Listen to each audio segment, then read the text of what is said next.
God in everything. And move into a time of meditation.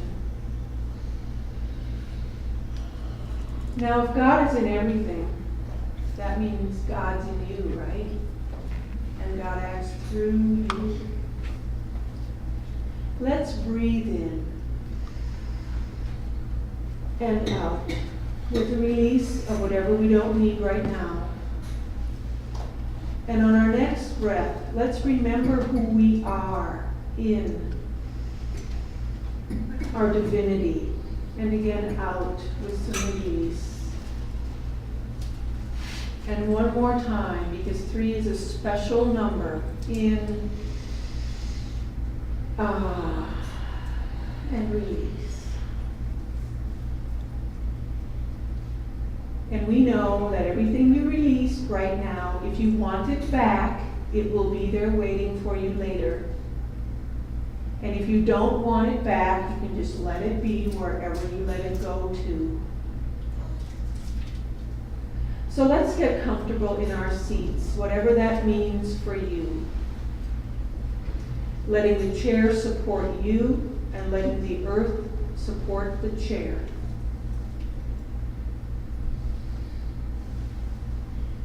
That's your only job right now, is letting yourself be supported.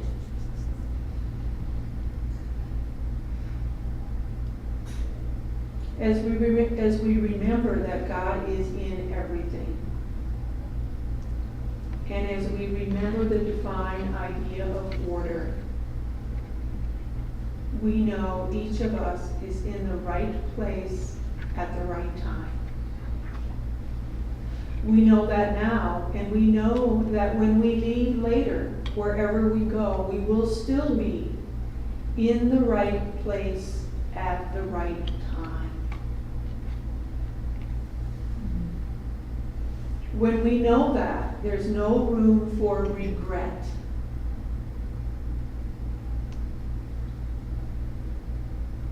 Because we also know that wherever we were was the right place at the right time. So let's take that knowing now about being in the right place at the right time into a couple of minutes of silence.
As we return to this place and time, we know that each of us is here by divine appointment.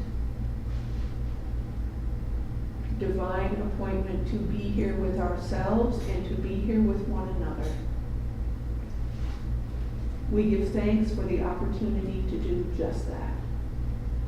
And with that we say, Amen. Amen.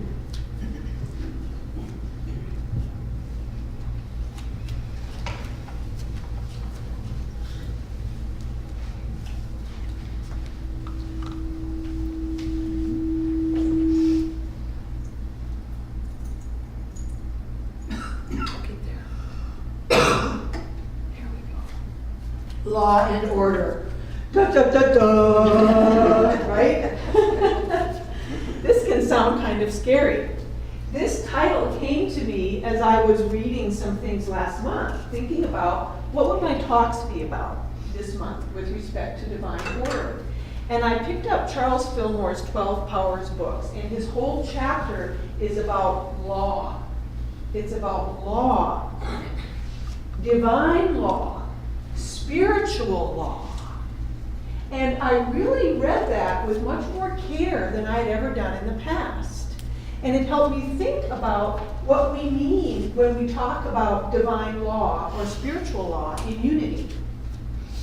No, it's not that. It's this. This is a beginning, anyway. To develop divine order in our lives, we must learn to cooperate with spiritual law. And that's again from my favorite book about the 12 Powers by Winifred Wilkinson Hoffman. She has a lot of gems in there. It's a very easy to read book, and it makes so much sense in today's world. So of course I read this and still had that same question. But what is spiritual law? Where do we go with that? So I kept digging. Now I'm fortunate this month because I have 2 talks, as I usually do in a month, on whatever the theme is. So I have 2 talks back to back, okay, which is really nice. So today we can talk about the idea of divine order and spiritual law, and next week we can go more into the idea of divine order in terms of right place, right time, in terms of divine sequencing, right? How things show up in our lives. So today we're laying some groundwork. So, what is spiritual law? Charles Fillmore says, we cannot grow in the understanding of spirit if we are hampered by external rules of action. Okay, so there's a little caveat here. That doesn't mean we don't need external rules. We've got a whole bunch of laws. We've got 10 commandments. We've got the greatest commandment, love thy neighbor as myself. So we do have things like that in our lives. But what Charles Fillmore was talking about and referring to was when we get overwhelmed with the outside world telling us what to do. Telling us what to do so much that we might forget what is really ours to do. It's like, wait a minute, let me breathe here. We're dealing with some of that right now. Zoe is a junior in high school, and somewhere along the line here, she has to make it through Algebra 2. Because that's the rule now in Arizona. It used to be Algebra 1 and Geometry. Now it's Algebra 1, Geometry, and Algebra 2. Okay? So we deal with those external rules, yet somewhere in there we also need to remember who we are and what's ours. Or we can feel like that, right? Just buried, just flat out, not knowing which part to even pick up anymore. Feeling like there's no time, there's no energy, there's nothing left. Charles Fillmore goes on to say, if the church goes back to Moses, ignoring the lessons of Jesus, it is no guide for you. If you want to be his disciples, you must unite your spirit with his. So we find here a beginning of a foundation of what is spiritual law. Looking at the lessons of Jesus. What can we pull from this? And there's a second piece. You must unite your spirit with his. And we're going to go there in a couple minutes. So here's our question. Oh, I have Moses in lowercase. It doesn't look right, does it? That's a name. What is Moses' law? Right? We can ask, what is Moses' law? Well, here's what I learned. There are 613 mitzvot, commandments, 365 negative ones for every day of the year, meaning every day you should remember not to do something wrong. That's a little convoluted, but that's the idea. And 248 positive ones set to represent the bones in the human body. So that we remember for every bone in our body we need to do something positive.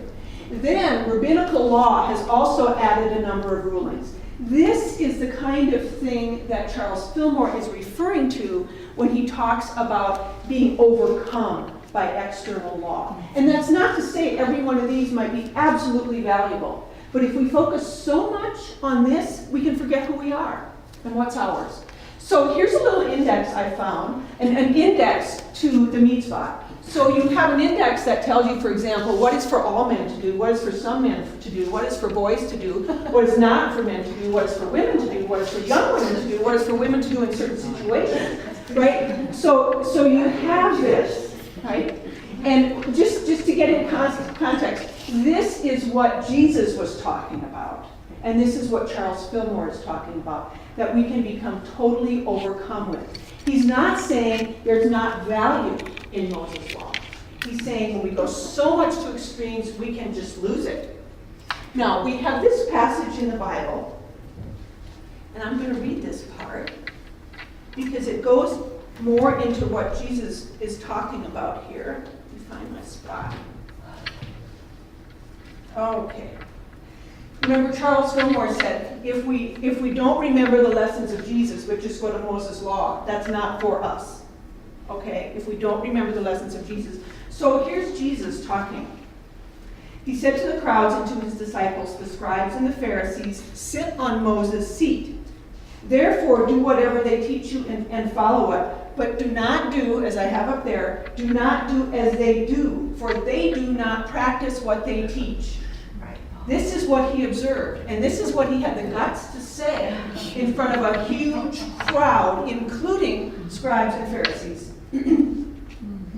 He went on to say, they tie up heavy burdens hard to bear and lay them on the shoulders of others, but they themselves are unwilling to lift a finger to move them. They do all their deeds to be seen by others. Woe to you, scribes and Pharisees, hypocrites! For you lock people out of the kingdom of heaven. For you do not go in yourselves, and when others are going in, you stop them. Woe to you, scribes and Pharisees! For you tithe mint, dill, and cumin, and have neglected the weightier matters of the law, justice, mercy, and faith. It is these you ought to have practiced without neglecting the others. You blind guides, you strain out a gnat but swallow a camel. This is amazing, isn't it? Okay, this is this guy, Jesus. Woe to you, scribes and Pharisees, hypocrites! For you clean the outside of the cup and of the plate, but inside they are full of greed and self-indulgence. You blind Pharisee, first clean the inside of the cup, so that the outside may also become clean. And again, woe to you, scribes and Pharisees, hypocrites! For you are like whitewashed tombs, which on the outside look beautiful, but inside they are full of the bones of the dead and of all kinds of filth.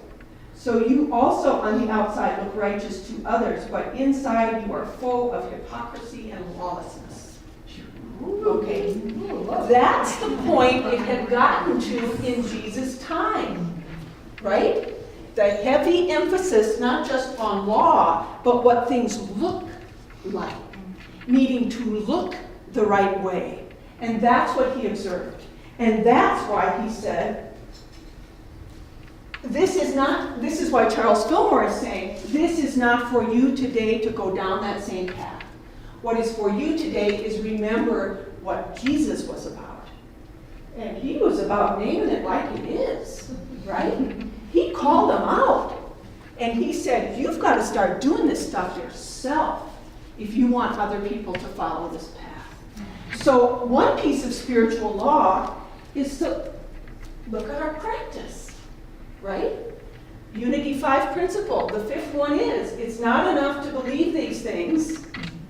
We need to do them. We need to act on them. So there's a piece of spiritual law to put underneath. And here's the other piece of that quote. If you want to be, his disciples, you must unite your spirit with his. So we want to be conscious all the time of our divinity. Jesus was not the only guy who was divine. He came as an amazing example of being able to live this divinity in astonishing ways.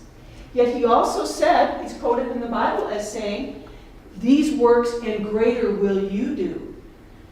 So he didn't come claiming to be it. He came to say, watch me, do as I do. Do greater than I do, because you can do this. So the reminder for us of who we are. that we are divine. Oh, I'm sorry. did I touch it? I think so. Okay. We are divine. Okay, that should be imprinted deeply now. Okay, that we are divine at our core. At our core. And from Eric Butterworth, unity seeks to help people find religion for and within themselves. Now, I'm using this book in our membership class that we're starting next Sunday.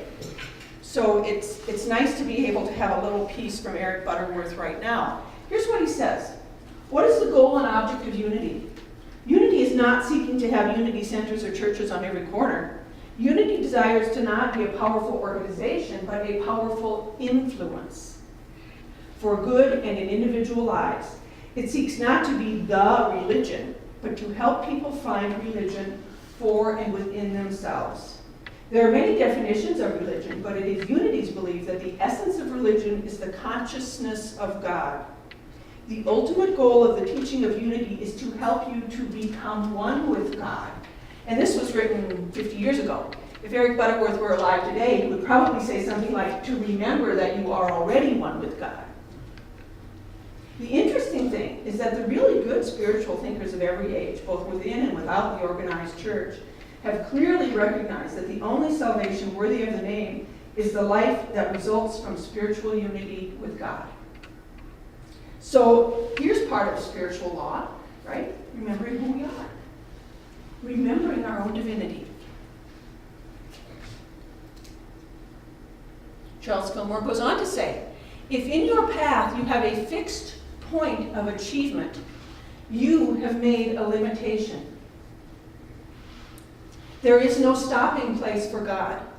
There is a law of spiritual and mental growth constantly at work. And this is why in unity, when we pray, we often say, this or something greater, this or something bigger, this or something better, this or. Because looking at that fixed end says, that's it. And Charles Fillmore reminds us, that's not the way it is in the universe. In fact, the universe gives us a splendid example. Big Bang, growing of the universe, ever faster expansion of the universe is what astronomers are observing right now in the universe. Ever faster expansion. Is there an end? Probably not. Okay, so the universe itself gives us a fantastic example of looking at our lives as ever expanding. You know, I realized in the last couple of weeks, probably with more clarity, that that one of the causes of my sadness in Charlotte's passing was it seemed like she still had so much left to do. Yet isn't that how we want to live our lives? Yes. I don't think I have ever known anyone who has said, I'm done now. I've done everything that's mine to do. I'm finished. Right? That for the most part, we're still out there going, what's mine to do now? What's mine to do now? What's mine to do next? And isn't that the way we want to go out in the end? Into whatever's next. Still knowing there's something next. So this gave me a whole different way to get a grip on that feeling that Charlotte was really living that life of an ever expanding. She just kept grabbing at something else and adding it in and going for it. So here we have the universe giving us the model as well. And then I watched CBS Sunday Morning this morning. Betty watched it. This is my show of the week. It's like, if I'm going into Sunday morning with something not quite right, this sets me straight. It really helps me prepare for another week, you might say. So here's this marvelous story about this young athlete. He's a football player at the University of Georgia. And he went into a Barnes & Noble store And he was asking the woman working there about book groups or something. I didn't catch the exact part of this. I was more enchanted by the rest of the story that came later. And she said, well, you know, we have a book group. I have a book group. And he continued to inquire, and then he said, could I join your book group? And she said, oh, I don't think you want to join our book group. We're a bunch of 50-year-old women, you know, reading books. We're interested. I really don't think you want to join our book group. He said, I want to join your book group. So he joined their book group. And he reads the books they pick, which are not always the books a football player guy might pick at first blush. And he reads them, and he participates in the discussion. And the reporter asked him, what's the greatest accomplishment you've had in your life? And he said, I read all of the Hunger Games books in 2 days. And he said, when I went into college, I read at the 9th grade level. He said, I didn't think I'd ever be a good reader. But this book group has taught me how to read. Yes, okay, and here's another example of someone, he didn't put a limit. He's like, I want to join a book group. Whatever, this is probably not the book group he imagined, if he imagined one. But he was open, and open to becoming the reader he never imagined he would be. So don't we have examples all around us of not limiting ourselves and continuing to move out there? The idea of divine order, spiritual law, being open to ever-expanding possibilities. We have some really simple rules, like the grass is greener where you water. Simple natural laws. And then we have some pretty simple spiritual laws too, right? You are the light of the world. You are the light of the world. That is a spiritual law. So this is fantastic. I came across this in my searchings this week. John Lennon says, when I was 5 years old, my mother always told me that happiness was the key to life. When I went to school, they asked me what I wanted to be when I grew up, and I wrote down happy. They told me I didn't understand the assignment, and I told them they didn't understand life.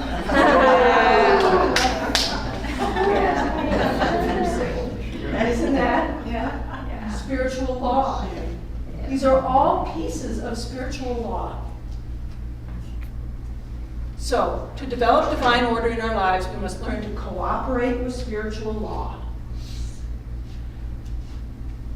You are the expert on your own life. There's a piece of spiritual law. There is no stopping place for God. There is no stopping place for the divine that you are. Remember the lessons of Jesus. There's some pretty amazing ones. Know that you are divine, and God in you can do anything. Right? Amen. Okay. And that happens to be the title of our next song. So, thank you very much.